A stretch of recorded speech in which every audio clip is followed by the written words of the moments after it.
বাইদেউ আপোনাৰ বেমাৰ কি আছিলে অলপ ক'ব নেকি? মোৰ চুগাৰ বেমাৰ আছিলে। হয়, জোৰকৈ কওক। বহুত বেছিকৈ আছিলে মোৰ চুগাৰ বেমাৰটো।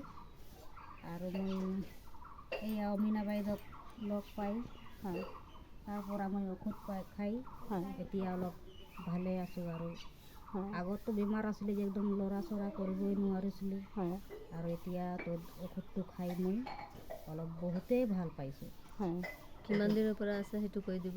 চুগাৰটো আপোনাৰ কিমান দিনৰ পৰা আছিলে? মোৰ আছিলে 2 বছৰমান হৈছিলে মোৰ 2023-ৰ পৰা।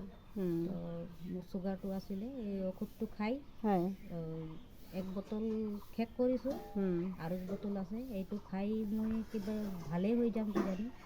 1 বটল খাই মইতো অলপ ঢেৰে ভাল পাইছোঁ। আৰু এতিয়া কাম বনো কৰিব পাৰিছোঁ আৰু মানে ঢেৰ ঘূৰা পকাও কৰিব পাৰিছোঁ। আৰু আগতো যেনেকুৱা আছিলোঁ যে মানে মই একদম ইয়াৰ পৰা তাৰে চলা বুলা কৰিবই গাত বিষ আছিলে।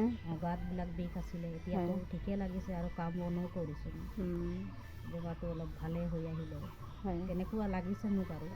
হয় হয় বাইদেউ, আপোনাক এনেই চেহেৰাটো দেখি ভাল লাগিছে। আমি যেতিয়া যোৱা মাহত আহিছিলোঁ তেতিয়া দেখিতো বহুত বেয়া লাগিছিলে। এতিয়া কিন্তু বহুত ধুনীয়া হৈছে আপোনাৰ চেহেৰা পাতি আগতকৈ।